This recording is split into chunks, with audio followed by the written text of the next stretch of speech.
I stared at my reflection in the bathroom mirror, my sister Emma's words still echoing in my head from dinner. Sarah, you're sweet and all, but let's be honest, you're just not marriage material. You work at a coffee shop, you live in a studio apartment, and you wear the same 3 outfits on rotation. Men want someone who has their life together. The worst part wasn't that she said it. The worst part was that deep down, I believed her. At 26, I was still serving lattes while Emma, 3 years younger, was already engaged to a lawyer and planning her dream wedding. She had the corporate job, the designer clothes, the perfect Instagram feed, everything I wasn't.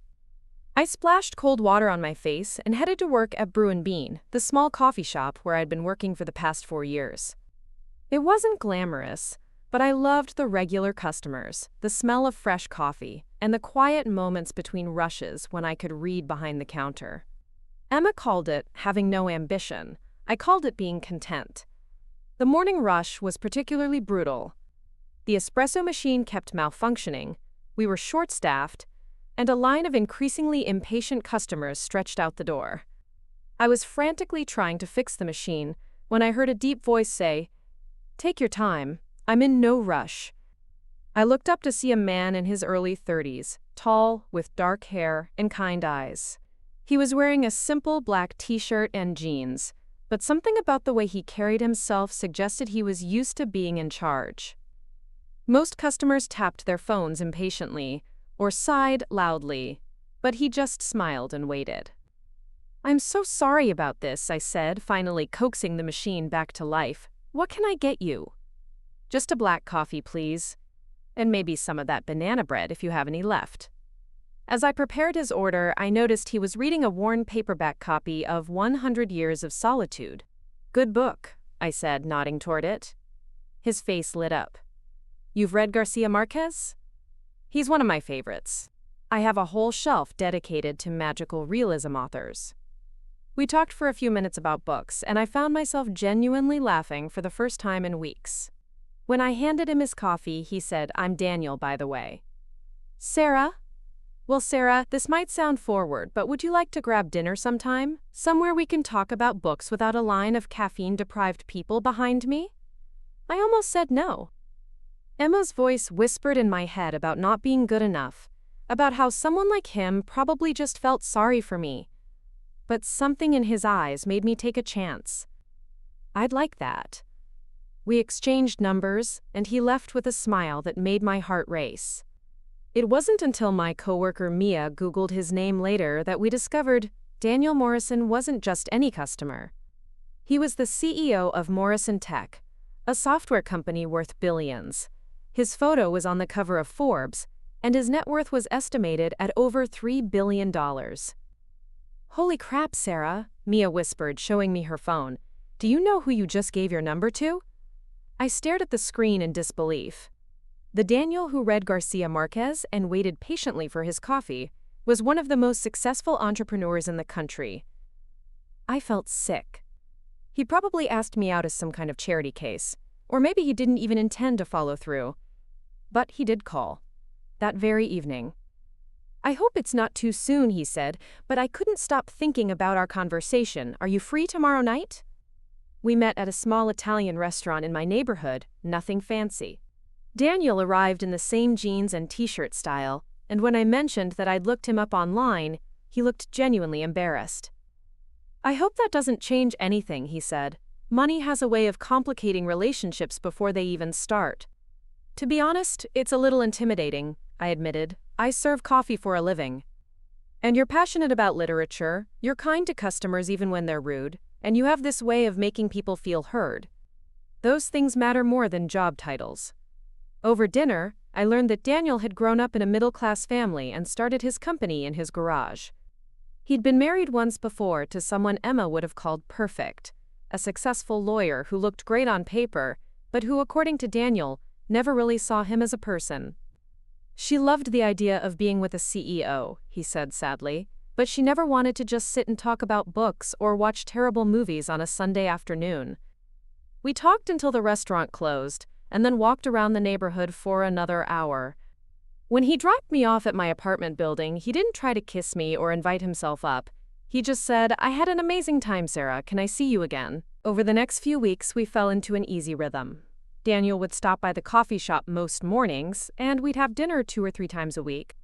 He never made me feel inferior about my job or my tiny apartment. Instead, he seemed genuinely interested in my thoughts on everything from the books we were reading to my dreams of maybe opening my own bookstore cafe someday. It was during our 6th date that I finally told him about Emma's comment.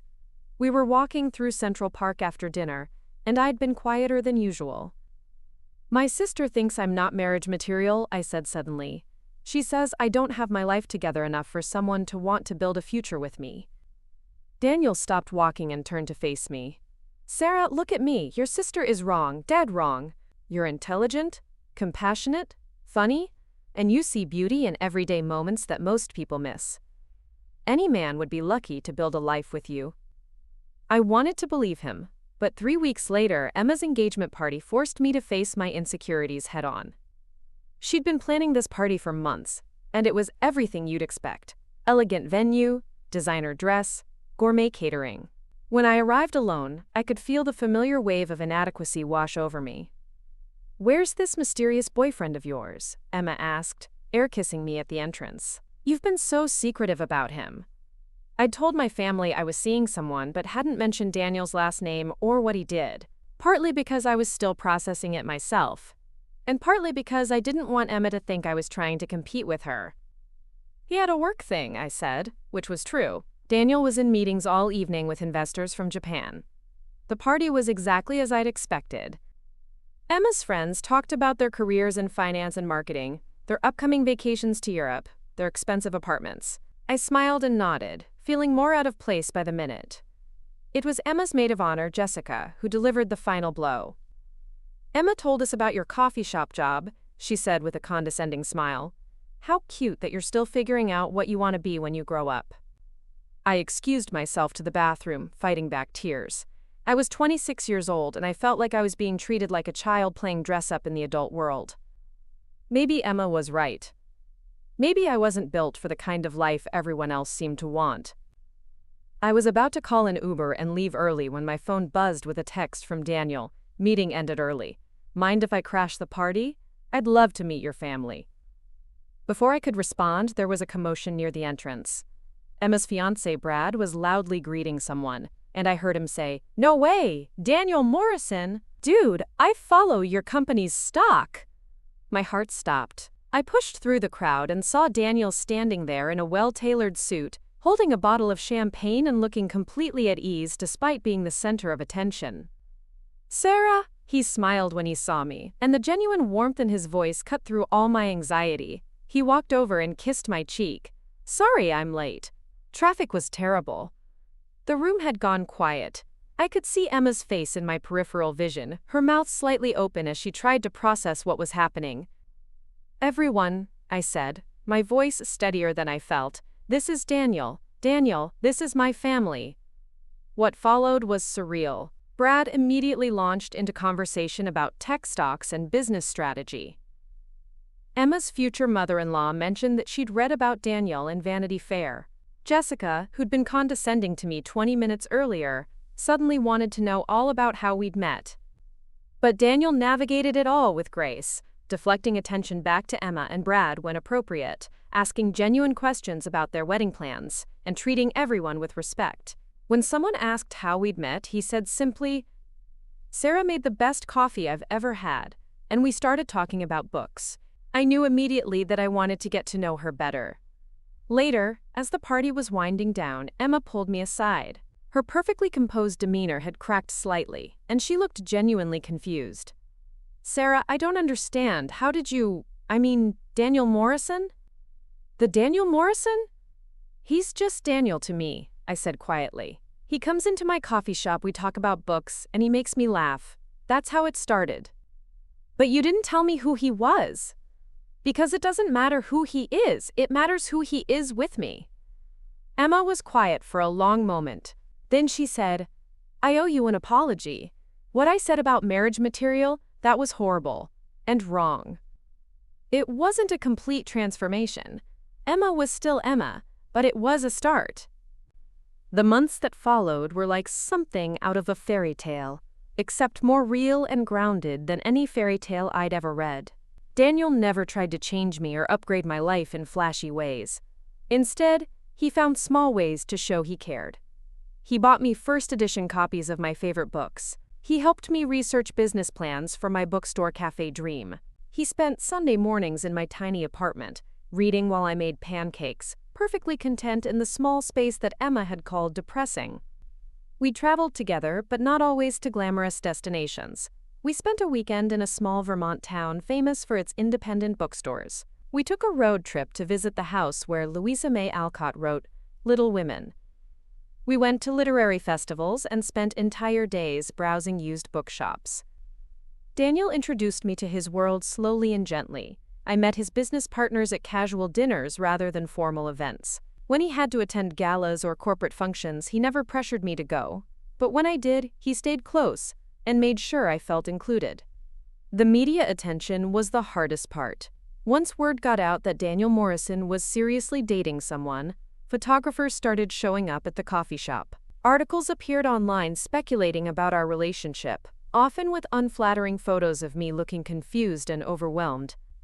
"The Billionaire and the Barista," one headline read, and I cried in the bathroom at work after reading it. Daniel found me there during my break, having somehow convinced Mia to let him in through the back door. "Hey," he said softly, pulling me into his arms. "I saw the article. I'm sorry. They make it sound like I'm some kind of gold digger," I sobbed. "Like I don't deserve you." "Sarah, listen to me. The people writing those articles don't know you. They don't know that you refuse to let me pay for dinner half the time because you want to contribute. They don't know that you're putting yourself through night school to get your business degree. They don't know that you volunteer at the literacy center every weekend. They don't know who you really are." But what if they're right? What if I'm just fooling myself? Daniel pulled back and looked me in the eyes. "Do you love me? Not my money, not my company, not what I can buy you, me." "Of course I do." "Then that's all that matters. Everything else is just noise."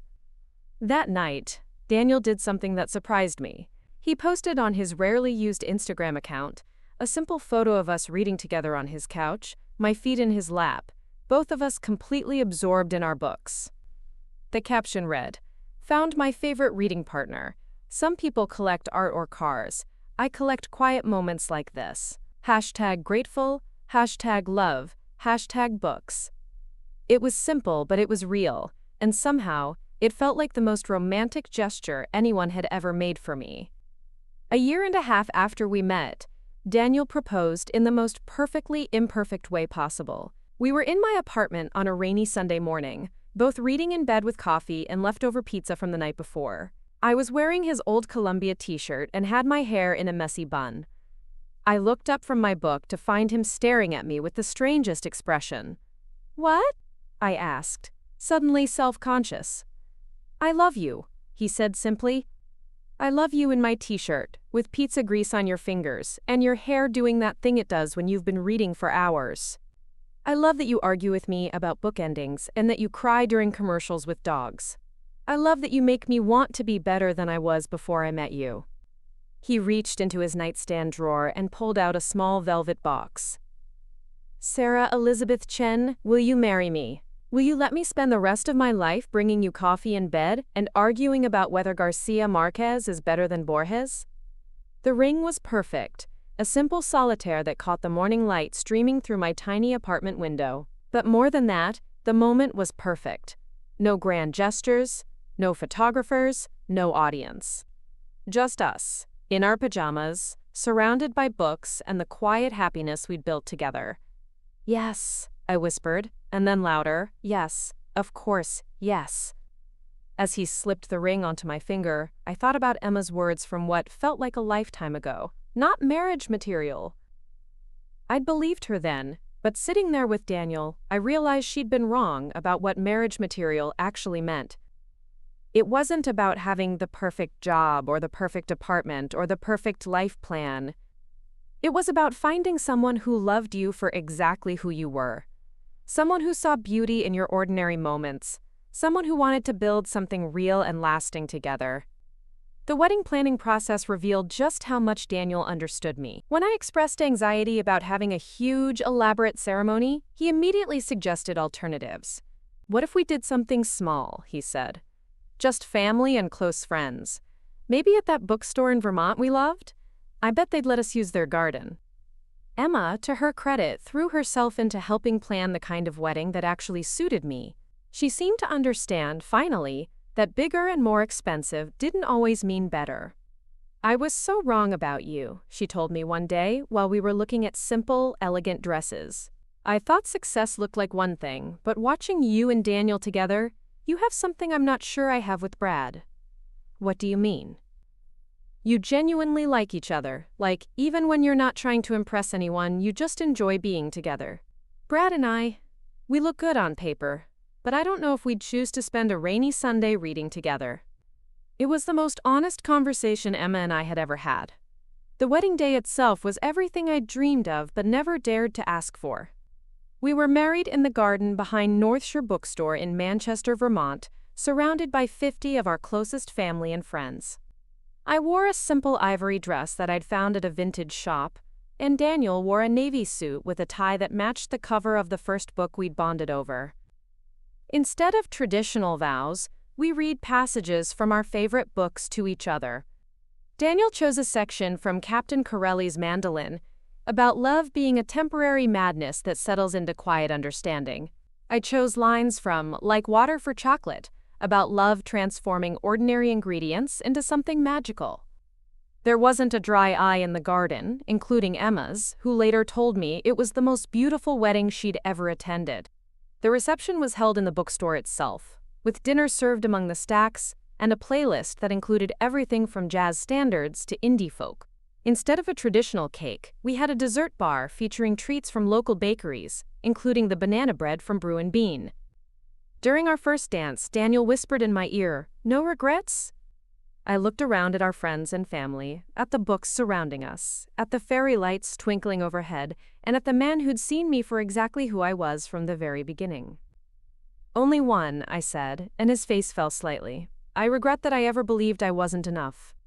He spun me around, and I caught a glimpse of Emma dancing with Brad, my parents chatting with Daniel's parents, and Mia from the coffee shop taking pictures with her phone. As the evening wound down, Daniel and I snuck away to the bookstore's rare book room for a quiet moment alone. He pulled me close, and we swayed to the muffled music from the main room. "Mrs. Morrison," he said, testing out the sound of it. "I think I'll keep my name professionally," I said, "but I like the sound of that for quiet moments like this."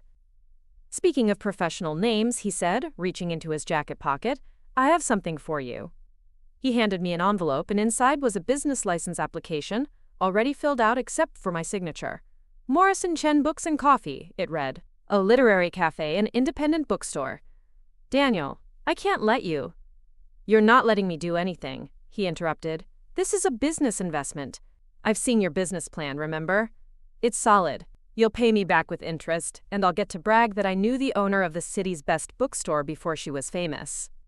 I stared at the papers, tears blurring my vision. It was everything I'd dreamed of but never thought I'd be brave enough to pursue. "Besides," he added, "I have it on good authority that the coffee there is going to be exceptional."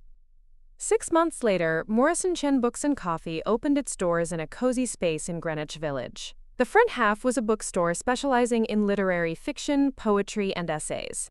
The back half was a cafe serving ethically sourced coffee and locally made pastries. Emma was my first customer, arriving with a huge bouquet of flowers and an apology that was 2 years overdue. "I was so focused on what I thought success should look like that I couldn't see what it actually looked like," she said. "You found love, started a business, and built the life you wanted. That's more than most people ever manage." The bookstore became exactly what I'd hoped, a community gathering place where people came not just for coffee and books, but for the conversations and connections that happen naturally when you put good books and good coffee in the same space. Daniel still stopped by most mornings for his black coffee and whatever book I was recommending that week. He'd sit in his favorite corner chair, reading while I worked, just like those early days when I thought he was simply a customer who appreciated Garcia Marquez. Sometimes I'd catch him looking at me with the same expression he'd had that rainy morning when he proposed, Like he couldn't quite believe his luck, but I understood that feeling now because I felt it too. I wasn't marriage material according to Emma's original definition. I didn't have the corporate job, or the designer wardrobe, or the perfectly curated life, but I'd learned that the best kind of love isn't about checking boxes or meeting other people's expectations. It's about finding someone who sees you, really sees you, and chooses you anyway. Someone who wants to build something real together, not because it looks good to the outside world, but because it feels good to both of you. On our second wedding anniversary, Daniel surprised me by framing that first Forbes magazine cover where I'd discovered who he really was. He hung it in our bedroom next to a photo from our wedding day. "Why that magazine?" I asked. "Because it reminds me of the moment I realized that all the success in the world doesn't mean anything if you don't have someone to share it with. And more importantly, it reminds me of the moment you decided I was worth taking a chance on, billionaire or not." I kissed him then, tasting coffee and possibility and the quiet certainty that Emma had been wrong about so many things, but mostly about this. I was exactly the kind of marriage material that mattered, the kind that chose love over appearances, authenticity over perfection, and built something lasting from the ground up, one cup of coffee and one shared book at a time. 3 years into our marriage, life had settled into a rhythm I never could have imagined during those early days of serving coffee and doubting my worth. The bookstore was thriving, with a waiting list for our monthly book club meetings and a steady stream of regulars who treated the space like their personal library. I was restocking the poetry section one Tuesday morning when my phone rang. Emma's name flashed on the screen, which was unusual since she typically texted. "Sarah, I need to ask you something, and I need you to be honest with me," she said without preamble. "Okay, what's going on?" "Brad and we're having problems, big problems. And watching you and Daniel at family dinners, seeing how you two actually talk to each other and laugh together, it's making me realize that maybe I settled for what looked right, instead of what felt right." I set down the books I'd been shelving and walked to the quiet corner of the store. "Emma, what are you saying?" "I'm saying I think I might have married the wrong person for the right reasons. And you married the right person for reasons I didn't understand at the time." It was a conversation I'd never expected to have with my sister, but over the next hour she opened up about feeling disconnected from Brad, about how their relationship looked perfect from the outside but felt hollow on the inside. "He's not a bad person," she said, "but we don't really see each other. We're like roommates who happen to be married. When was the last time Brad and I stayed up all night talking about something we were passionate about? When did we last make each other laugh until our stomachs hurt?" I thought about Daniel and me the night before, debating the ending of a novel until nearly midnight, both of us getting increasingly animated about fictional characters as if they were real people we knew personally. "Have you talked to Brad about this?" "I've tried, but he thinks everything is fine because we look successful together. Good jobs, nice house, joint social media posts that get lots of likes. He doesn't understand that I feel lonely in my own marriage." That evening, I told Daniel about Emma's call while we were cooking dinner together in our apartment kitchen. We'd never moved to some grand mansion despite Daniel's wealth. We'd bought a larger apartment in the same neighborhood, with better light for reading and enough space for both our book collections, but it still felt like home rather than a showplace. "That's really sad," Daniel said, chopping vegetables while I stirred the pasta sauce, "but I'm not entirely surprised. At their wedding, I remember thinking they seemed more focused on the performance of being married than on each other." "I feel bad that I'm happy," I admitted. "Like Emma's struggling, and here I am with this incredible life that I still can't quite believe is real." Daniel set down his knife and pulled me into his arms, despite my protests about the sauce burning. "Sarah, you don't have an incredible life because you got lucky. You have an incredible life because you're brave enough to be yourself and kind enough to see the best in other people. Emma's learning that now, but it doesn't diminish what you've built. When did you get so wise?" "I'm married up," he said, kissing my forehead. "My wife teaches me new things every day." The next few months were difficult for Emma as she and Brad worked through their issues in counseling. Some days she called me in tears. Other days she seemed hopeful that they could rebuild something real together. I tried to be supportive without offering too much advice, remembering how unhelpful her criticism had been during my own moments of doubt. It was during this time that Daniel and I received some news that would change everything again. I'd been feeling tired and nauseous for a couple of weeks, attributing it to stress from the busy holiday season at the bookstore. But when Mia noticed I was avoiding coffee and suggested I might be pregnant, the possibility hit me like lightning. The pregnancy test was positive, 2 pink lines that made my hands shake as I stared at them in our bathroom. "Daniel?" I called out, my voice unsteady. He appeared in the doorway immediately, concern written across his face. "What's wrong?" Instead of answering, I held up the test. The expression that crossed his face was pure joy mixed with wonder, as if he'd just witnessed magic happening. "Really? We're really?" He swept me into his arms, spinning me around our small bathroom while I laughed and cried simultaneously. When he set me down, his eyes were bright with tears. "I love you," he said. "I love you, and I love this baby already, and I love the family we're building together." That night, we lay in bed, talking about everything and nothing. Names we liked, what kind of parents we wanted to be, whether our child would inherit my love of books or Daniel's head for numbers. Probably both, we decided. "Are you scared?" I asked him in the darkness. "Terrified," he admitted, but the good kind of terrified. The kind that means something really important is happening. When we told Emma and my parents a few weeks later, Emma's reaction surprised me. Instead of immediately launching into advice about prenatal vitamins and baby gear, she just hugged me and whispered, "This baby is so lucky to have you as parents." Later, when the men were in another room, she said, "Watching you and Daniel together, seeing how much you genuinely care for each other, I think I understand now what love is supposed to look like. Your baby is going to grow up seeing what a real partnership looks like." The pregnancy wasn't easy. I had severe morning sickness that lasted well into the 2nd trimester, and there were days when I could barely keep the bookstore running. Daniel wanted to hire additional help immediately, but I was stubborn about maintaining my independence. "I'm pregnant, not broken," I insisted, even as I threw up between customers. "No one said you were broken," he replied patiently. "But you're also not required to suffer unnecessarily to prove a point." Eventually, we compromised. I hired a part-time assistant manager, someone who shared my love of literature and could help maintain the bookstore's community feel. It was the right decision, and it allowed me to actually enjoy the later stages of pregnancy, instead of exhausting myself trying to do everything alone. Our daughter, Elena Rose Morrison Chen, was born on a snowy February morning after 18 hours of labor that tested every limit I thought I had. Daniel never left my side, reading to me between contractions and reminding me to breathe when the pain felt overwhelming.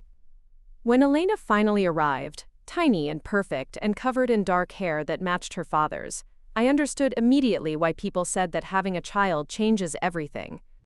The love I felt for this small person was instantaneous and fierce, unlike anything I'd experienced before.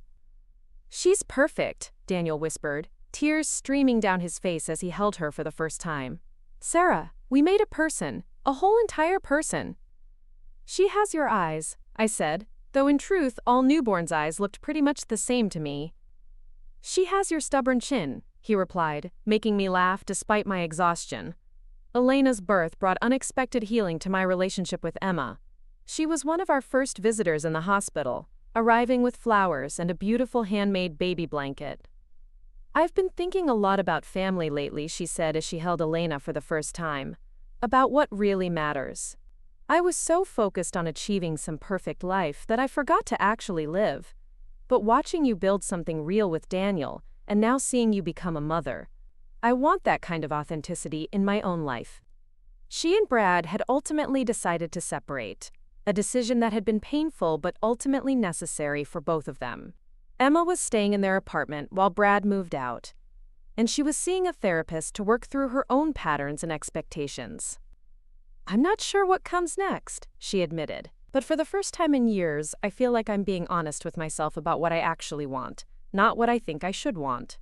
Taking care of Elena while managing the bookstore was a juggling act that required more adjustment than I'd anticipated. Daniel had taken paternity leave from his company, something that made headlines in the business press, since CEOs rarely took extended time off for family reasons.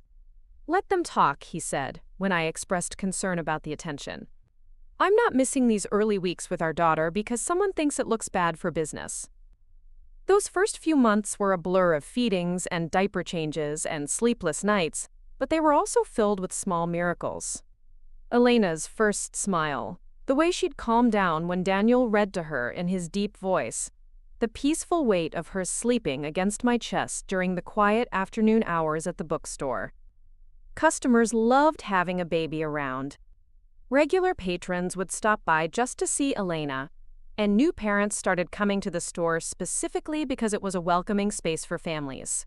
I installed a small play area in one corner and started hosting a monthly Books and Babies reading group for new parents. "You're building something really special here," said Mrs. Rodriguez, one of our longtime customers, as she watched Elena sleeping in her carrier while I rang up her purchase. "A place where people can bring their whole selves, including their children. Not many businesses understand that." When Elena was 6 months old, we decided to throw a small party to celebrate the bookstore's 2nd anniversary. The evening was warm enough to open the doors to the street, and we served wine and cheese while a local musician played acoustic guitar in the corner. I was standing behind the counter, Elena in my arms, watching our friends and family browse books and laugh together, when Daniel appeared beside me. "Penny, for your thoughts?" "Just thinking about how different my life is from what I thought it would be," I said. 2.5 years ago, I thought I wasn't marriage material. Now I'm married to my best friend, I own a successful business, and I'm someone's mother. It doesn't feel real sometimes.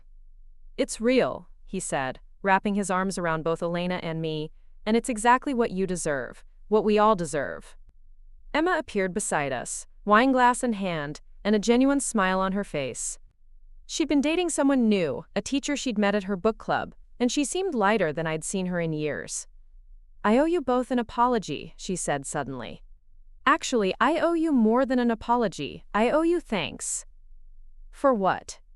"For showing me what it looks like when two people actually choose each other every day. When they build something together instead of just existing side by side. I spent so long thinking success meant checking boxes that I forgot to ask whether those boxes would actually make me happy." She paused, looking around the bookstore filled with people we cared about. "This is success," she said. "What you've built here, what you have together. I was so wrong about what mattered, and I'm sorry it took me so long to see it." That night, after everyone had gone home and we'd cleaned up, Daniel and I sat in the bookstore with Elena sleeping between us. The space felt magical in the dim lighting, surrounded by thousands of stories and filled with the lingering warmth of community. "Do you ever miss it?" I asked him. "The simplicity of before? When it was just us and books and coffee?" "I miss parts of it," he said honestly. "I miss being able to stay up all night talking without worrying about wake-up times. I miss spontaneous dinner plans and reading for hours without interruption." I nodded, feeling the same mixture of nostalgia and overwhelming love for our current life. "But I wouldn't trade this," he continued, gently stroking Elena's hair. "I wouldn't trade watching you become a mother, or seeing her discover the world, or building this bigger, messier, more complicated version of love. Even when she cries at 3 a.m., especially when she cries at 3 a.m., because that's when you sing to her in that soft voice, and that's when I remember that love isn't just the easy moments. It's choosing to show up for all the moments."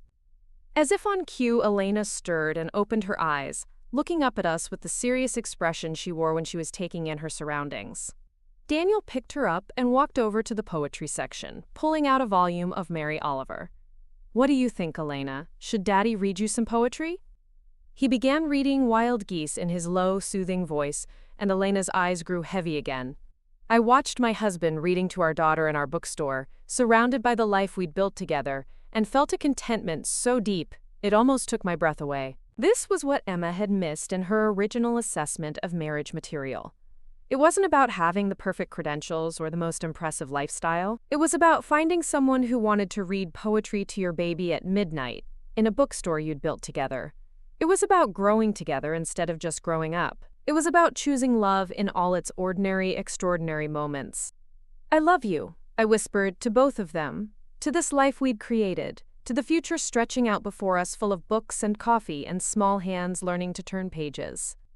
"We love you too," Daniel replied, and in that moment, in our bookstore with our sleeping daughter and shelves full of stories, I knew without a doubt that I was exactly the kind of marriage material that mattered most. 5 years had passed since that snowy February when Elena was born, and life had continued to unfold in ways that still surprised me daily. Elena was now a curious 5-year-old who had inherited Daniel's analytical mind and my love of stories, often found in the children's section of the bookstore having serious conversations with customers about her favorite picture books.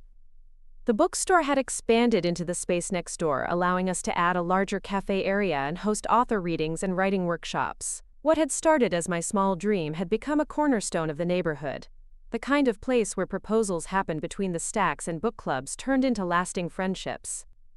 I was arranging a display of new releases one Thursday afternoon when Elena came running over, her dark curls bouncing and paint smudged on her cheek from the art project she'd been working on at the children's table. "Mama, Aunt Emma is here, and she has news." I looked up to see Emma entering the store, practically glowing with excitement. She'd been seeing her teacher boyfriend Marcus for 2 years now, and their relationship had the easy, genuine quality that her marriage to Brad had lacked.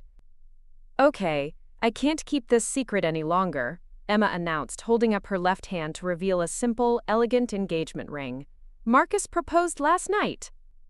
Elena squealed with delight before I could even respond, clapping her hands and jumping up and down. "Are you going to have a bookstore wedding like Mama and Daddy?" Emma laughed, scooping Elena into a hug. "I don't know yet, but that's not a bad idea." As we talked about her engagement, I marveled at how much my sister had changed. The Emma who had once criticized my life choices had become someone who valued authenticity over appearances, who had chosen a partner based on genuine connection rather than what looked good on paper. "I keep thinking about what you said years ago," she told me as we sat in the cafe area while Elena colored nearby. "About how it doesn't matter who someone is, but who they are with you. Marcus sees me in a way that Brad never did. He challenges me to be better, but he also loves who I am right now." "That sounds familiar," I said with a smile. "I owe you an apology that's about 5 years overdue," Emma continued, her voice serious. "I was so wrapped up in my own insecurities and narrow definition of success that I tried to make you feel small, but you were building something beautiful while I was chasing things that didn't matter." "Emma, we don't need to." "Yes, we do. I told you that you weren't marriage material, and I was so wrong it's embarrassing. You're the best kind of marriage material because you love authentically. You built a partnership based on who you really are, not who you thought you should be." That evening, Daniel and I were closing up the bookstore together while Elena helped by reorganizing the children's section according to her own mysterious system. It had become our ritual, the 3 of us working together to prepare the space for the next day. "Elena, sweetheart, you need to put the books back where customers can find them," I called out, watching her create elaborate stacks organized by color rather than alphabet. "But this way is prettier, Mama." Daniel laughed, walking over to help her. "How about we compromise? We'll make it pretty and functional."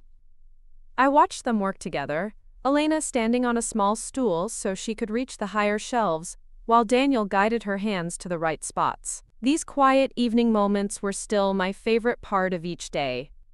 "Daddy," Elena said as they shelved books, "Mrs. Patterson asked me today what I want to be when I grow up."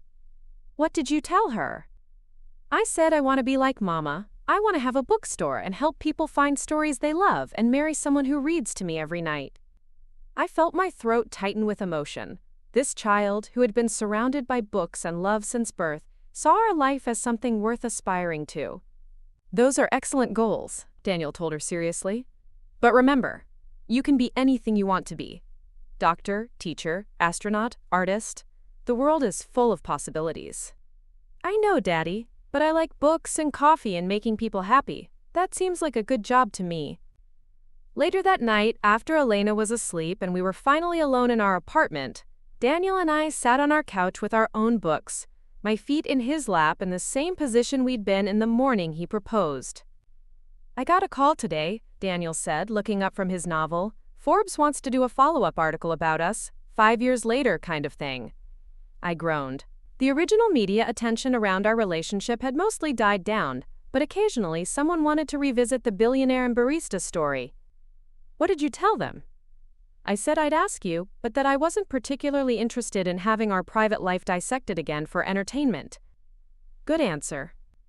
Although," he continued with a mischievous smile, If we did agree to it, I'd want them to focus on the bookstore and how you've built this incredible community space, not on the money or the fairy tale angle. I considered this. The bookstore could always use more exposure, and I was proud of what we'd created. What would you want to tell them? I asked. The truth, that I'm married to someone who makes every day better, who's built something meaningful with her own hands, and who's raising a daughter who already understands that the best things in life are stories, kindness, and people who love you exactly as you are. That's quite a quote. It's quite a life. A few weeks later, Emma and Marcus came over for Sunday dinner, a tradition we'd established after Elena was born.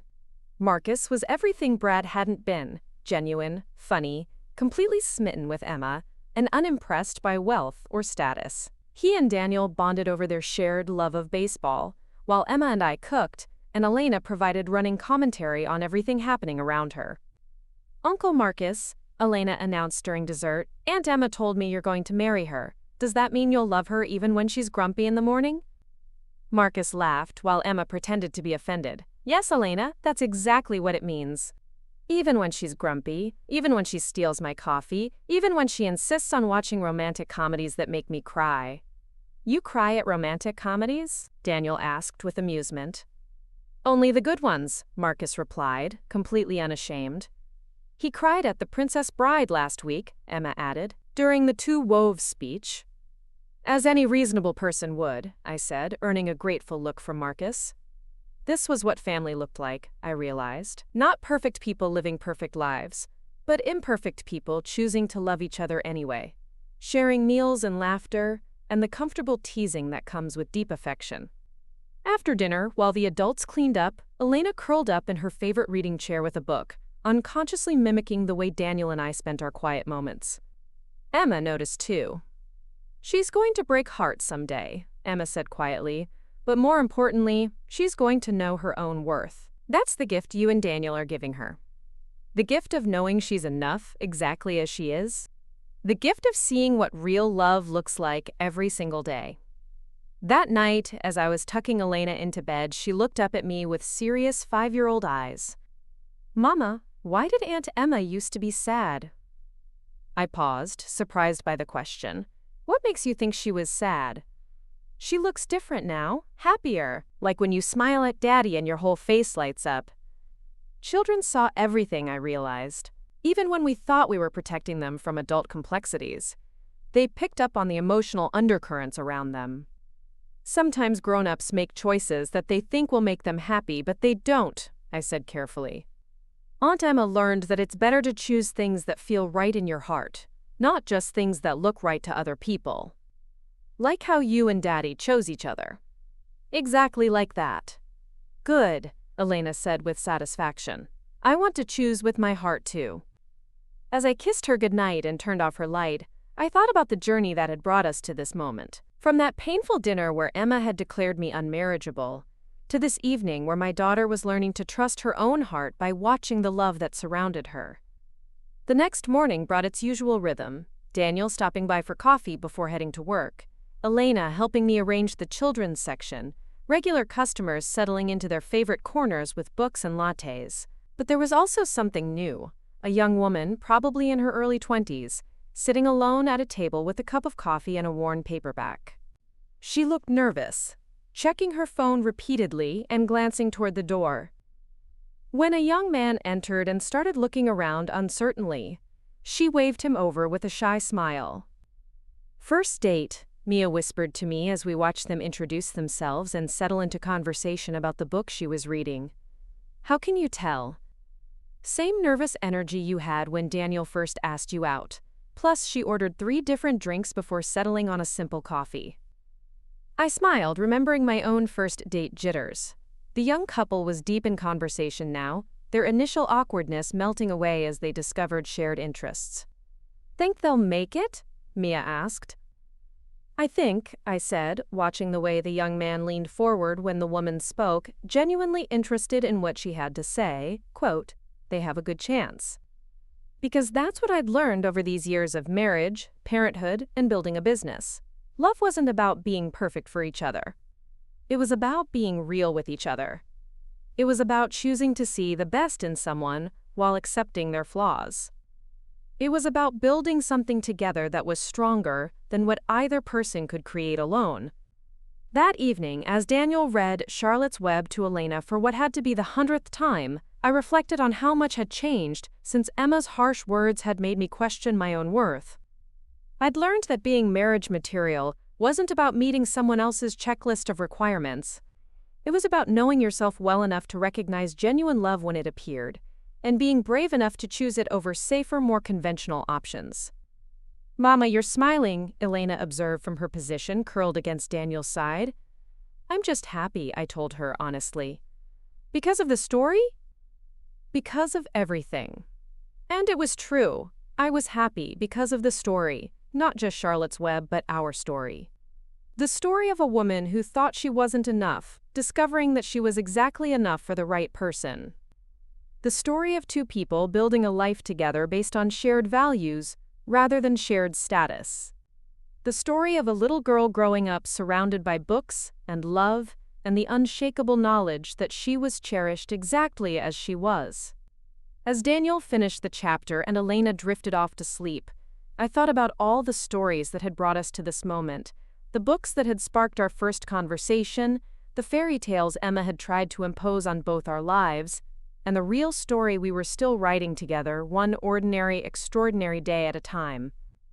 "What are you thinking about?" Daniel asked quietly as we tiptoed out of Elena's room. "Just remembering when Emma told me I wasn't marriage material. And thinking about how grateful I am that she was wrong, but also that she wasn't entirely wrong about everything." "What do you mean?"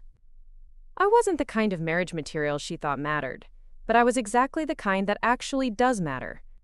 The kind that chooses love over appearances, authenticity over perfection, and real partnership over pretty pictures." Daniel pulled me into his arms in our hallway, surrounded by family photos and Elena's artwork and the comfortable clutter of a life well lived. "You know what you are?" he said, kissing my forehead. "What?" "You're once upon a time material. You're happily ever after material. You're the best stories are true material." And standing there in our imperfect, beautiful life, I knew he was absolutely right. 10 years had passed since that conversation in Elena's bedroom, and life had continued to surprise me in ways both wonderful and challenging. Elena was now 15, a thoughtful teenager who spent her afternoons at the bookstore doing homework and helping customers with the same natural warmth I'd once brought to my job at Brew & Bean.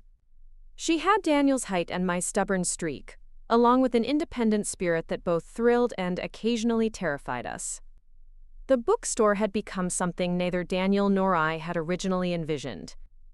What started as Morrison Chen Books and Coffee had evolved into a neighborhood institution that hosted everything from poetry slams to grief support groups, from children's story time to senior citizen book clubs. We'd expanded twice more, taking over additional spaces as they became available, creating quiet reading nooks, a dedicated events room, and even a small publishing arm that helped local authors get their work into print. But success hadn't come without its challenges. I was in the office going over quarterly reports when Elena burst through the door, her face flushed with excitement and teenage indignation. "Mom, you have to do something about the Starbucks," she announced, throwing her backpack down with the dramatic flair only a 15-year-old could manage. "What about the Starbucks?" "They're opening right across the street. Jenny Morrison told me at school. Her dad is one of the investors. They're planning to undercut our prices and stay open 24 hours. I felt my stomach drop. We'd heard rumors about a corporate coffee chain moving into the neighborhood, but I hadn't realized how close the threat really was. The rent on our expanded space was substantial, and while we had a loyal customer base, we couldn't compete with corporate pricing or the convenience of a 24-hour schedule. "Mom, you look pale. Are you okay?" "I'm fine, sweetheart, just processing." But I wasn't fine. That evening, after Elena went to bed, I shared the news with Daniel. We sat in our living room, the familiar comfort of our bookshelves surrounding us, trying to figure out how to navigate this new challenge. "We'll make it work," Daniel said, but I could hear the uncertainty in his voice. "The bookstore offers something Starbucks never could: community, personal service, carefully curated books. That's what I keep telling myself. But what if it's not enough? What if people choose convenience over community? Then we adapt. We've done it before. He was right, but adaptation felt harder now that we had 15 employees depending on us, not to mention the dozens of local authors, book clubs, and community groups that relied on our space. The Starbucks opened 6 weeks later with a grand opening celebration that included free coffee for everyone in the neighborhood. I watched from our window as customers lined up around the block, many of them people I recognized as our regular customers. "This is war," Mia declared, having stayed on as our head barista and assistant manager. She'd been with us for 8 years now, and the bookstore's success was as important to her as it was to me. "It's not war," I corrected. "It's business. And we need to be smarter, not angrier." That weekend, I called an emergency staff meeting. Elena insisted on attending, pointing out that as someone who would likely inherit the business someday, she should have a voice in its future. "The way I see it," she said, with the confidence that came from growing up around adults who took her opinions seriously, "we can't beat them on price or hours, but we can beat them on everything else.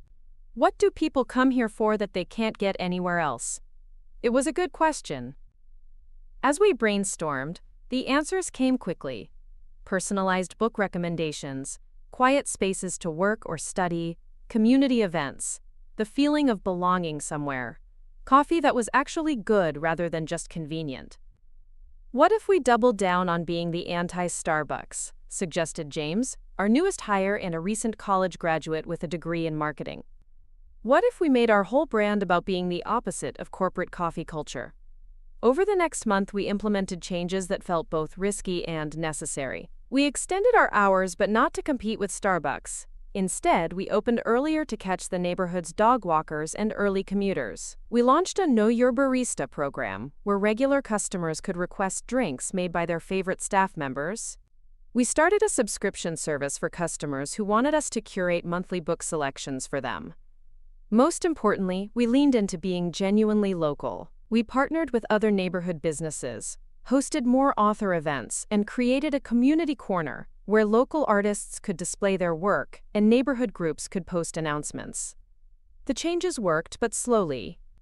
There were weeks when I lay awake at night wondering if we'd made the right decisions, if we were fighting a losing battle against corporate convenience culture. It was during one of these anxious periods that Emma provided an unexpected source of support. She and Marcus had been married for 2 years now, and their wedding had indeed been held in a bookstore. Ours, in fact, with fairy lights strung between the shelves and vows exchanged in front of the poetry section. "I have an idea," Emma said one evening as she helped me close up the store. "What if we organized a Save Local Bookstores campaign? Not just for your store, but for all the independent bookstores in the city?" "What kind of campaign?" "Social media, local press, maybe even a documentary." People love David versus Goliath stories, and there's something romantic about independent bookstores that big corporations can't replicate. Emma had left her corporate job 2 years earlier to become a freelance journalist, specializing in stories about small businesses and community development. Her experience with social media and publicity could be exactly what we needed. Would you really want to help with that? "Sarah, this place isn't just your bookstore anymore. It's where Marcus and I had our first book club date. It's where I learned to like myself again after my divorce. It's where Elena is growing up surrounded by literature and community. Of course I want to help save it." The campaign Emma organized exceeded all our expectations. She created a hashtag #BookstoresAreBetter, and encouraged customers to share photos and stories about what independent bookstores meant to them. Local news stations picked up the story, framing it as a battle between community values and corporate expansion. But the real breakthrough came from an unexpected source: Elena. She'd been unusually quiet during dinner one night, picking at her pasta while Daniel and I discussed the latest campaign developments. "I want to start a blog," she announced suddenly. "About what?" Daniel asked. "About being 15 and growing up in a bookstore. About what it's like to have homework help from customers, to discover new books through recommendations from people who actually know me, to be part of a community instead of just a consumer base." "Elena, that's brilliant," I said. "But are you sure you want that kind of attention?" Mom, I've been thinking about this a lot. In 10 years, I'll probably go to college, and you and Dad will have to figure out what to do with the bookstore without me. But right now, while I'm still here, I want to help save it. And I think other teenagers might want to read about what it's like to grow up somewhere that actually cares about you as a person. Elena's blog, Growing Up Between the Stacks, went viral within a month. Her posts about discovering feminism through our young adult section, about the customers who'd become like extended family, and about the difference between places that want your money and places that want your happiness, struck a chord with readers across the country. The blog led to interview requests, speaking opportunities, and eventually a book deal. But more importantly for our immediate concerns, it brought customers. Families started making pilgrimages to visit Elena's bookstore, and young people drove hours to experience what she'd written about. "I'm proud of you," I told her one evening as we worked together to prepare for an author reading. "Not just because of the blog's success, but because you found your voice and used it to help something you care about." "I learned from watching you," she said matter-of-factly. "You didn't let Emma's opinion of you change who you were, and you built something meaningful instead of just something profitable. I want to do that too." By the end of the year, our revenue had not only recovered but exceeded previous years. The Starbucks across the street was doing well too, but we'd learned that there was room for both. People who wanted quick, convenient coffee went there, while people who wanted community and conversation came to us. But just as we were settling into this new equilibrium, life threw us another curveball. Daniel came home from a routine doctor's appointment, looking shaken in a way I'd never seen before. "The tests came back," he said without preamble. "They found something." The next few hours passed in a blur of medical terminology and treatment options. Daniel had been diagnosed with early-stage prostate cancer. The prognosis was good. It had been caught early, and the treatment options were extensive, but the word cancer hung in our kitchen like a storm cloud. "What do we tell Elena?" I asked, my voice barely above a whisper. "We tell her the truth, that it's scary but treatable, that we're going to fight it together." "I can't lose you," I said, the fear finally breaking through my attempts to stay strong. "You're not going to lose me," Daniel said firmly, pulling me into his arms. "I'm not going anywhere. We have too much left to do together." The next few months tested our family in ways we'd never imagined. Daniel's treatment was aggressive but successful, involving surgery followed by radiation. There were days when he was too tired to read, too nauseous to eat, too weak to help with the bookstore operations he'd gradually taken on over the years. Elena rose to the occasion with a maturity that broke my heart. She took on more responsibilities at the bookstore, organized meal trains for our family through the store's community network, and researched everything she could about Daniel's condition so she could ask informed questions at doctor's appointments. "Dad, you have to let people help," she told him one afternoon when he was insisting on trying to work despite obvious exhaustion. "You've spent 15 years telling customers that the bookstore is a community, that we're all in this together. Well, now we need the community to help us." She was right. The response from our customers was overwhelming. People brought meals, offered to help with Elena's transportation to school activities, and even organized volunteer shifts to help with bookstore operations during Daniel's treatment. Mrs. Rodriguez, now in her 70s but still one of our most faithful customers, appointed herself Elena's honorary grandmother and showed up every day after school to help with homework and provide emotional support.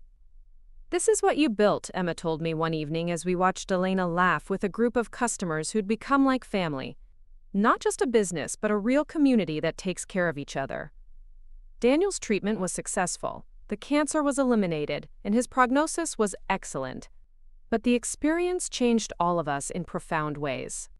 "I want to step back from the tech company," Daniel told me one evening as we sat in the bookstore after closing, something we'd started doing regularly during his recovery. "Not retire completely, but transition to a consulting role. I want to spend more time here, more time with Elena before she goes to college, more time focusing on what actually matters." "Are you sure? The company is your baby." "The company was my baby. This is my life." It was a conversation I never could have imagined having when we first met, when Daniel's identity seemed so tied to his business success. But cancer had a way of clarifying priorities. Elena was now 16 and had started seriously thinking about college. Her blog had evolved into a regular column for an online magazine about youth perspectives on community and belonging. She'd been accepted to several prestigious universities, but was also considering taking a gap year to write a book about growing up in a bookstore. "I don't want to miss this phase of the store's evolution," she explained over dinner one night. "Plus, if I'm going to study journalism in college, wouldn't it make sense to spend a year actually practicing journalism?" It was a compelling argument, though part of me worried she was making decisions based on loyalty to the family business rather than her own interests. "Elena, you know you don't have to take over the bookstore, right?" I said gently. "Your dad and I built this place because we loved it, but that doesn't mean it has to be your path." "I know, Mom, but what if I want it to be my path? What if I love it too?" 2 weeks later, Elena surprised us with an announcement that put her college decision in a new perspective. "I've been working on something," she said, settling into the living room with the serious expression she wore when she had important news to share. "Remember how we talked about the bookstore not just being a business but being a model for how communities can support each other?" Daniel and I nodded. "Well, I've been researching community-supported bookstores, kind of like community-supported agriculture. What if we could create a model where neighborhoods could fund and operate their own community bookstores? What if we could help other communities create what we have here?" She pulled out a folder thick with research, business plans, and correspondence with economic development organizations. "I've been talking to Mom's friend at the Small Business Administration, and to some professors at the universities I'm considering, and to community organizers in neighborhoods that have lost their bookstores. There's real interest in this model." I stared at my 16-year-old daughter, who had somehow developed a sophisticated understanding of community economics and social entrepreneurship while I thought she was just blogging about her teenage experiences. "Elena, this is incredible work," Daniel said, paging through her research. "How long have you been working on this?" "About 8 months. I started when Dad got sick, and I saw how our community rallied around us. It made me think about how rare that kind of support system is, and whether bookstores could be a way to help other communities build those same connections." That night, after Elena went to bed, Daniel and I sat up talking about our daughter's proposal. "She's serious about this," Daniel said. "And her research is solid. This could actually work. Are we ready to expand beyond our own bookstore? Maybe the question is whether we're ready to let Elena lead that expansion." It was a profound shift in thinking. For 16 years, we'd been Elena's parents, guiding and protecting her. But she was becoming an adult with her own vision and capabilities. And that vision built naturally on what we'd created together. Over the next several months, Elena's community bookstore project gained momentum. She presented her research at a conference on rural economic development, where she met other young entrepreneurs working on community-based business models. She was invited to speak at a symposium on the future of independent bookstores, where her youth and fresh perspective attracted attention from both media and potential investors. "I think," Emma said one evening as we watched Elena facilitate a planning meeting for a potential bookstore in a small town upstate, "your daughter might be even more impressive than her parents." "She's certainly more confident at 16 than I was at 26, I admitted. "That's because she grew up knowing she was valued for who she is, not what she accomplished. You and Daniel gave her that gift." The Community Bookstore Project led to Elena's acceptance into a unique gap year program that would allow her to spend 6 months working with community development organizations and 6 months developing her own social enterprise project. It was the perfect bridge between her current work and her future college studies. But before Elena left for her gap year, we faced one more family transition. Emma and Marcus announced they were expecting their first child. "I'm terrified," Emma confessed to me over coffee in the bookstore's cafe area. "What if I'm not as good at this as you were? What if I mess up the way I messed up so many other things?" "Emma, you're not the same person who was afraid to be authentic in her own life. You've learned to trust yourself, to choose what feels right over what looks right. Those are exactly the qualities that make good parents. I want my child to grow up the way Elena did, surrounded by books and people who care, knowing that they're valued for who they are." "Then that's what you'll create." Emma's baby, a daughter they named Clara, was born on a crisp October morning, just as Elena was preparing to leave for her gap year program. Watching my sister become a mother, seeing the wonder in her eyes as she held her daughter for the first time, brought back all the emotions I'd felt when Elena was born. But it also made me realize how much our family had grown beyond blood relations. Elena's goodbye party was held in the bookstore, naturally, and the gathering included not just our immediate family, but the extended community that had become part of our lives. Mrs. Rodriguez, now 81 and still teaching Elena new Spanish phrases. Mia, who had become like a sister to me over nearly a decade of working together. James and the other staff members, who had helped build the bookstore into what it was today. Customers who had become friends, authors who had become family, community members who had found belonging in our space. "Look around," Daniel said as we watched Elena say goodbye to what felt like half the neighborhood. "This is what we built. Not just a business, but a network of people who care about each other." Elena's gap year was everything she'd hoped for, and more. She spent her first 6 months working with organizations in rural communities, learning about economic development and community organizing. Her blog evolved to cover these experiences, and her readership grew to include community leaders, social entrepreneurs, and young people interested in making a difference in their own neighborhoods. But it was during her second 6 months, when she returned to New York to launch her pilot community bookstore project, that she truly came into her own as a leader. The pilot location was in a neighborhood in Brooklyn that had lost its last independent bookstore 3 years earlier. Elena worked with local residents to understand what they needed and wanted from a community space, then helped them develop a cooperative ownership model that would ensure the bookstore's long-term sustainability. "The goal isn't to create another Morrison Chen Books," Elena explained during a community meeting I attended to support her work. "It's to create something that belongs to this neighborhood, that reflects your values and serves your specific needs."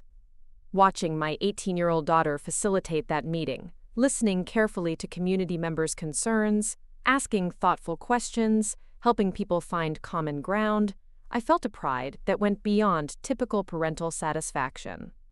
Elena had taken the values Daniel and I had tried to model and developed them into her own unique approach to making a positive impact in the world. The Brooklyn Pilot Bookstore opened 6 months later to community celebration and media attention, but more importantly, it provided a replicable model for other communities interested in developing their own cooperative bookstores. "We've received inquiries from 43 communities in 22 states," Elena told us over dinner during one of her visits home, "and 3 communities in Canada. I think we might need to formalize this into an actual organization." That summer, as Elena prepared to start college at Columbia, with a dual major in journalism and urban studies, we made the decision to establish the Community Bookstore Cooperative as a formal nonprofit organization. Elena would serve as founding director while completing her degree, with plans to expand the organization's reach and impact over the following years.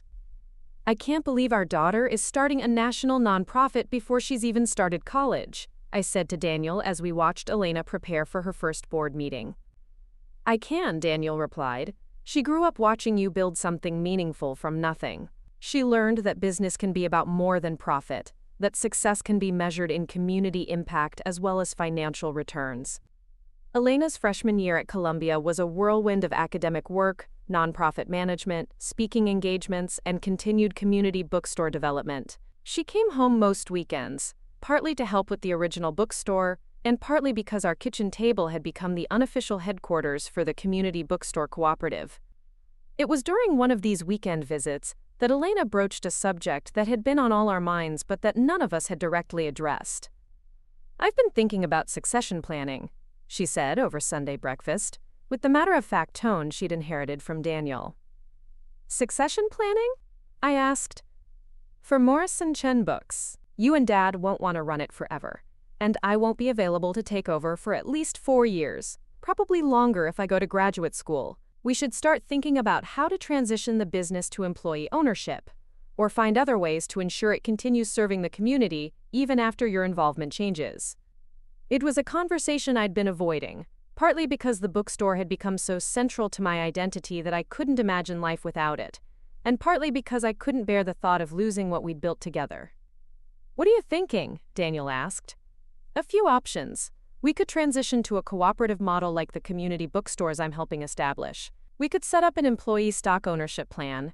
We could find a buyer who shares our values and would maintain the bookstore's community focus. Or, she paused, looking slightly nervous for the first time, I could take over eventually, but only if that's something I genuinely want to do rather than something I feel obligated to do. Elena, you never have to feel obligated, I started. I know, Mom, but I also know how much this place means to all of us. And I want to make sure we're making decisions based on what's best for everyone involved, including the community that depends on this space. Over the following months, we explored Elena's suggestions, while continuing to operate the bookstore and support her nonprofit work. The employee ownership model appealed to all of us. It would ensure that the people who understood the bookstore's mission would guide its future, while providing financial security for staff members who had been with us for years. But as we worked through the details of employee ownership transition, I realized that my relationship with the bookstore was evolving rather than ending. I would always be connected to this place and this community, but perhaps it was time to explore other ways of contributing to the world Elena was helping to create. I want to write a book, I told Daniel one evening as we walked through our neighborhood, something we'd started doing regularly since his recovery. About what? About community. About how places like bookstores can help people find belonging. About the difference between businesses that extract value from communities and businesses that create value for communities. That sounds like a book the world needs. Elena's work is inspiring a whole movement of young social entrepreneurs. I want to document that, but I also want to tell the stories of the people who are creating change in their own communities.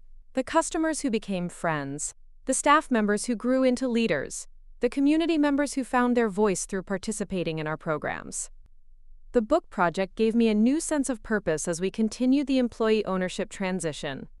I spent months interviewing people whose lives had been touched by the bookstore, documenting the ways that community-centered businesses could serve as catalysts for broader social connection. But it was Emma who provided the most insightful perspective for the book. You know what you really created? She said during one of our interviews, while 2-year-old Clara played with blocks in the children's section. You created proof that the American dream doesn't have to be about individual success at the expense of everyone else. You built something that made everyone around it more successful, economically, socially, emotionally. I don't know if we set out to prove anything that ambitious. The best proof is unintentional. You just followed your values and built something authentic. And it turned out that authenticity was exactly what people needed. As I wrote, I realized that our story was part of a much larger narrative about how communities could resist the isolation and commodification that characterized so much of modern life. The bookstore had become a gathering place not just because we sold books and coffee, but because we'd created space for people to be fully human together. Elena was now in her sophomore year at Columbia, balancing her academic work with the growing demands of the community bookstore cooperative. The organization had helped establish 12 cooperative bookstores across the country, with another 20 in various stages of development. I love the work, she told us during one of her weekend visits, but I'm starting to understand the challenges you faced when you were building something from scratch while trying to maintain a family life. Are you feeling overwhelmed? Daniel asked. Not overwhelmed exactly. More like I'm growing into a version of myself I didn't know existed. It's exciting and terrifying at the same time. That sounds familiar, I said, thinking back to my own evolution from barista to business owner to community leader. The difference is that I get to build on what you already established. I'm not starting from zero the way you did. That spring brought several transitions that marked the end of one chapter of our lives and the beginning of another. The employee ownership transition was finalized, with Mia becoming the bookstore's new general manager and the staff taking collective ownership of both the business operations and the community programming. I officially stepped back from day-to-day management while maintaining an advisory role and continuing to host the monthly author reading series. Daniel transitioned to a consulting role with his tech company, focusing on projects that aligned with his values around community development and social impact. And Elena received news that her gap year work and nonprofit leadership had earned her a Rhodes Scholarship to Oxford, where she would pursue graduate studies in social entrepreneurship while continuing to guide the community bookstore cooperative's international expansion. I can't believe my little girl is going to Oxford, I said to Daniel as we watched Elena give an interview to a journalist writing about young social entrepreneurs. She's not our little girl anymore, Daniel replied. She's a force of nature who happens to be our daughter. The night before Elena left for Oxford, the community organized a farewell celebration in the bookstore. It was similar to the goodbye party we'd held before her gap year, but this felt more significant. The formal recognition that Elena was moving into adulthood and international leadership. I want to say something, Elena announced as the evening was winding down. She stood in front of the poetry section where Emma and Marcus had exchanged vows, where dozens of authors had shared their work, where countless community meetings had taken place. 15 years ago, my parents created this space because they believed that books and coffee and genuine human connection could make people's lives better. They were right, but they created something even more important than they realized. She paused, looking around at the assembled crowd. Family, friends, customers, staff, community members, people whose lives had been changed by what we'd built together. They created proof that another way of living is possible, that business can be about more than profit, that success can be measured in community impact, that ordinary people can create extraordinary change by simply choosing to value what matters most. As I listened to Elena speak, I thought about the journey that had brought us to this moment. From Emma's harsh judgment about my marriageability, to this celebration of a daughter who is carrying our values into the world in ways we never could have imagined. But most importantly, Elena continued, they created a model that other people can learn from and adapt to their own communities. The Community Bookstore Cooperative now has 37 member organizations across 6 countries, and every single one of them traces its inspiration back to this place, to the proof that community-centered businesses can thrive. After the celebration, when the bookstore was quiet, except for family, Elena pulled me aside for a private conversation. Mom, I want you to know how grateful I am, not just for the opportunities you and Dad gave me, but for showing me what it looks like to build a life based on your values, rather than other people's expectations. Sweetheart, you've already exceeded anything your father and I ever accomplished. That's not true, and it's also not the point. The point is that you gave me the foundation to build from. You showed me that it's possible to create something meaningful, something that makes other people's lives better. And you've taken that lesson and applied it in ways we never imagined. That's what each generation is supposed to do, right? Build on what came before and try to make it better? As Elena boarded her flight to London the next morning, I reflected on the truth of her words. We had built something meaningful, but she was right that its greatest value lay in inspiring others to create their own versions of community and belonging. The months after Elena's departure were an adjustment period for Daniel and me. For the first time in nearly 20 years, we didn't have daily responsibilities that revolved around either child-rearing or business management. We were free to explore what we wanted the next phase of our lives to look like. What do you want to do with all this freedom? Daniel asked one morning as we lingered over coffee in our kitchen, something we rarely had time for during Elena's high school years. I want to finish the book. I want to travel to some of the communities where Elena's work is having impact. I want to learn new things, meet new people, have new adventures. I want all of that too, but mostly, I want to do it with you.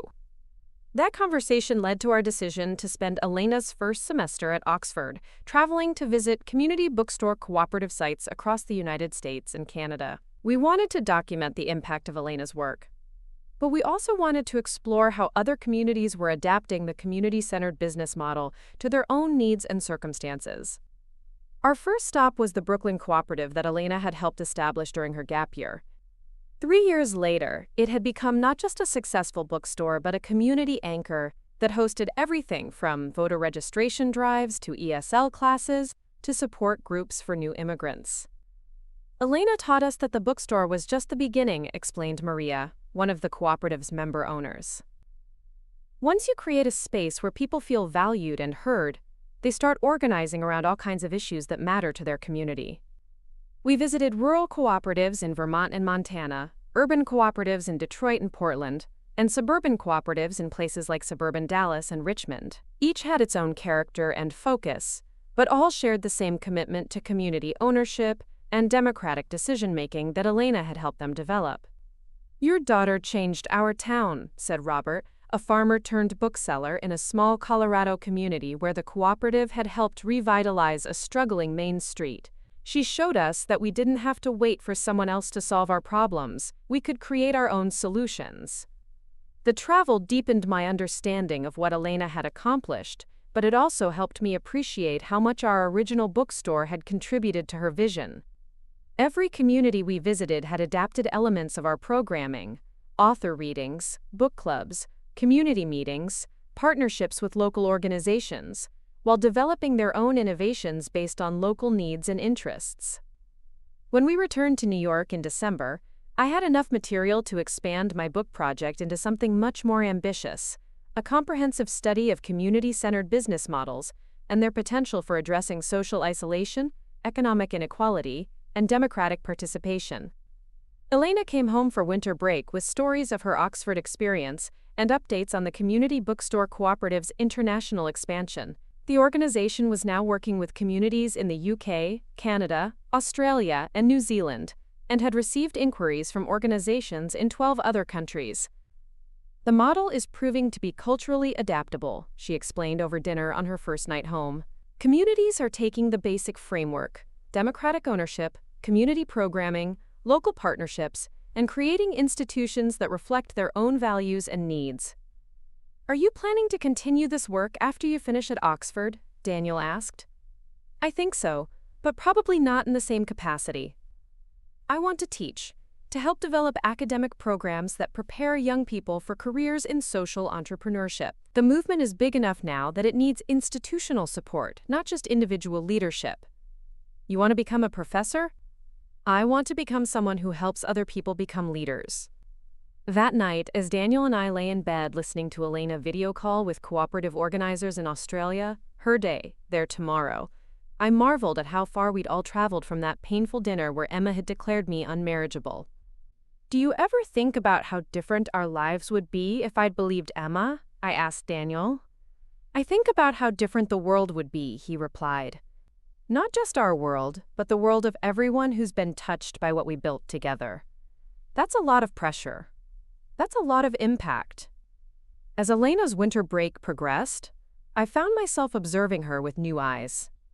She was still our daughter, still the young woman who could spend hours absorbed in a book or arguing with Daniel about obscure historical details. But she was also a leader whose work was influencing community development policy at national and international levels. "I got an email from someone at the UN," she mentioned casually one morning while helping me reorganize the bookstore's community resource area. "The United Nations? They're hosting a conference on community resilience and democratic participation. They want me to present our cooperative model as a case study in grassroots economic development." "Elena, that's incredible. It's also terrifying. But I think that means it's the right kind of opportunity." Watching Elena prepare for her UN presentation, I realized that she had internalized not just our values but our approach to challenges. Embrace the fear, trust your preparation, remember that the work is bigger than your personal comfort zone. The Community Bookstore Cooperative had grown beyond anything any of us had originally envisioned, but its core mission remained the same: proving that communities could create their own solutions to isolation, economic instability, and democratic disengagement. "We've created a movement," Elena said during a practice run of her UN presentation, "but movements only matter if they create lasting change. The next phase is about institutionalizing these innovations so they can continue without depending on individual leaders." "Sounds like you're thinking about your own succession planning," Daniel observed. "I learned from watching you and Mom. The most important thing a leader can do is create systems that work without them." Elena's UN presentation was met with enthusiasm from international development organizations, but the most meaningful response came from community organizers who saw practical applications for their own work. "You've given us permission to think bigger," said a community leader from Ghana during the question and answer session, "to believe that local solutions can have global relevance." That summer, as Elena prepared for her final year at Oxford, she received an offer that would shape the next phase of her career: Columbia University invited her to develop a new academic program in community-centered social entrepreneurship, with the possibility of a tenure-track faculty position upon completion of her Oxford degree. "It's perfect," she told us over dinner at our favorite neighborhood restaurant. "I could continue the cooperative work while training the next generation of community organizers and social entrepreneurs." "Are you sure you're ready to commit to academic life?" I asked. "You'll be younger than most of your students." "Age is just a number, Mom. Impact is what matters." That fall, as Elena returned to Oxford for her final year and the community bookstore cooperative celebrated its 5th anniversary, I completed the first draft of my book. Building Community, Lessons from a Neighborhood Bookstore had evolved into a comprehensive exploration of how small businesses could serve as catalysts for broader social change. But writing the book had also clarified my own next steps. I wanted to establish a foundation that would support community-centered businesses, particularly in neighborhoods that had been underserved by traditional economic development approaches. "The Morrison Chen Foundation for Community Enterprise," Daniel suggested when I shared this idea. "I like it, but I want it to be broader than just our family name. This work belongs to everyone who's contributed to it." "The Community Enterprise Foundation?" "Better. More inclusive." The foundation launched the following spring with funding from Daniel's business success, my book advance, and donations from community bookstore cooperative members who wanted to support similar initiatives. Our first grant recipients included a cooperative grocery store in Detroit, a community-owned makerspace in rural Oregon, and a cooperative childcare center in Brooklyn. Elena returned from Oxford with her master's degree and immediately began developing the Columbia program, while continuing to guide the community bookstore cooperative's transition to a more distributed leadership model. "I want to step back from day-to-day operations," she explained during a family meeting, to discuss the foundation's first year. "Not because I'm losing interest, but because the movement is ready for more collective leadership." "How does it feel to be letting go of something you created?" I asked. "Like watching your child grow up," she said with a smile. "Proud, sad, excited, and absolutely certain it's the right thing to do." The Community Bookstore Cooperative now operated as a truly international network, with member organizations providing mutual support, shared resources, and collaborative advocacy for policy changes that supported cooperative enterprises. But our original bookstore remained the heart of it all. Mia had expanded the community programming to include workshops on cooperative business development, and the space served as an informal training ground for people interested in starting their own community-centered enterprises. But our original bookstore remained the heart of it all. Mia had expanded the community programming to include workshops on cooperative business development, and the space served as an informal training ground for people interested in starting their own community-centered enterprises. I was standing behind the old counter one quiet Tuesday afternoon, helping a customer find a book recommendation, when I overheard a conversation that made me pause. Two young women were sitting at the same table where Daniel and I had shared our first real conversation about Garcia Marquez, and one was giving the other advice that sounded painfully familiar. "I'm just saying, Maya, you should be more realistic about your expectations. You work at a nonprofit, you live with 3 roommates, and you spend your weekends volunteering at the literacy center. Most guys want someone who has her life more figured out." I glanced over at Maya, a regular customer who often came in to work on her master's thesis in social work. She was stirring her coffee with the same dejected expression I remembered wearing after Emma's harsh words all those years ago. Without really thinking about it, I walked over to their table. "Excuse me," I said gently to Maya. "I couldn't help but overhear, and I wanted to tell you something. I once had someone tell me I wasn't marriage material because I worked at a coffee shop and didn't have my life figured out. She was wrong about what kind of material actually matters." Maya looked up, curious, but still hurt. "The right person won't want you to be someone else," I continued. "They'll see who you are right now. Someone who cares about literacy, who's working toward meaningful goals, who values service to others, and they'll consider themselves lucky to know you." "Did you ever prove that person wrong?" Maya asked. I smiled, thinking of Daniel reading to Elena in the children's section, of our foundation supporting cooperative enterprises across the country, of the community that had grown around this very space. Every single day, I said. But more importantly, I learned that I didn't need to prove anything to anyone except myself. As I walked back to the counter, I caught sight of the framed photo that had hung there for 15 years. Daniel and me on our wedding day, surrounded by books and fairy lights and the people who had become our chosen family. Mia appeared beside me, following my gaze to the photo. "Still can't believe how far we've all come," she said.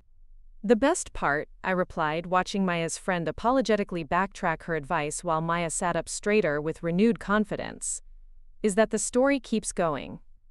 Every person who finds their worth in this space, every conversation that changes someone's perspective, every time we prove that another way of living is possible." Through the window, I could see Daniel approaching with his usual afternoon coffee order, Elena walking beside him with her laptop bag, probably planning to work on her latest research project in her favorite corner. Emma was supposed to stop by later with little Clara, who at 4 years old was already showing signs of inheriting the family love of books. "Not marriage material?" I murmured to myself, shaking my head at the memory. "What's that?" Mia asked.